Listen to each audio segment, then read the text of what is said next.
Listen to what I'm saying. Your birth, Uncle G, your birth, Akhi, your birth, brother, Akhawat, sisters, your birth was like being born and then being kidnapped and then sold into slavery. Wallahi, that's the state of the human being. That is the state of the human being.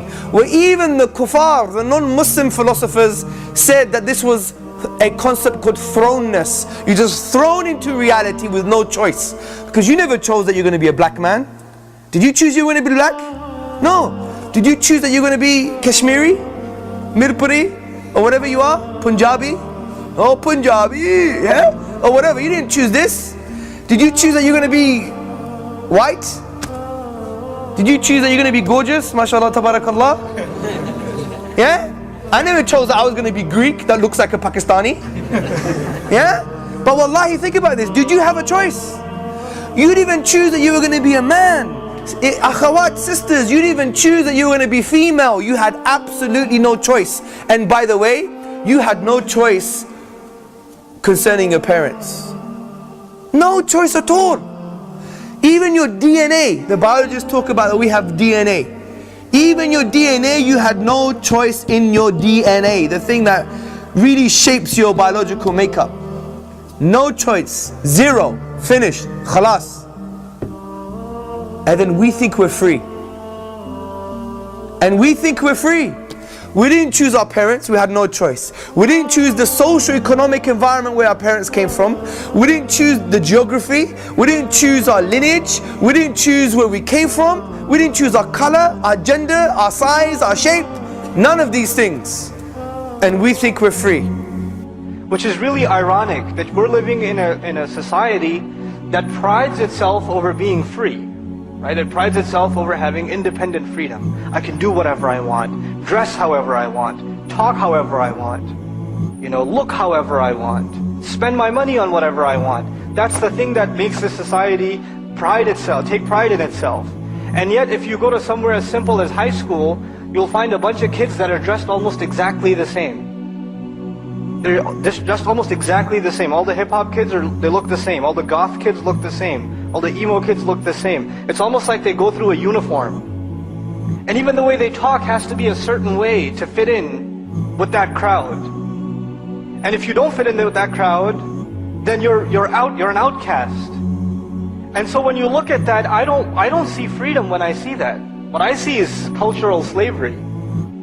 This young man or this young woman can't even make that decision of how to look or how to talk or how to walk for themselves. They have to conform to what is going on around them. And sometimes it's willing, sometimes you submit that is the better way to live. That is the better way to dress or to talk. Or that's the better thing to do with my time. That's the kind of music I want to be addicted to. Or these are the kinds of practices I'll do. Whatever, that's one conscious decision a person makes, that's the life to live. And sometimes it's even pressured. I've met Muslim teenage kids that have come to me in private, and when you look at them, you're like, man, is this guy in a gang or something? And they'll come to you in private and they'll be crying because they say, I don't want to dress like this. I don't want to look like this. But if I don't, I'll get beat up at school. That's cultural slavery. That's a form of slavery. But it's not just about the youth and their, whether they become enslaved to musical culture or entertainment culture and they want to be just like whatever, that famous athlete or musician or actor is. It's beyond that. It's even for older generations. For our older generations, this kind of cultural slavery takes a different texture. It takes a different tone. You did things a certain way in your country or in your society. You saw that your entire life. You want to make sure your family and your children will do things exactly the same way. Whether that's good for them or not doesn't matter. This is how we do things. And the reason we have these issues is because we adopt another social norm. So we're enslaved by the social masses, by the influentials in our culture. So look at this, what we've discussed. You didn't choose your parents, you didn't choose your biology, you didn't choose your society that you're enslaved to as well. You didn't choose social biological conditioning, you didn't choose your DNA, you didn't choose your gender, your color, your parenting, your lineage, your society, your nationality. You didn't. And we're enslaved to our nafs as well, to our carnal, bestial aspects of mankind. So we're slaves. We're slaves. This is it.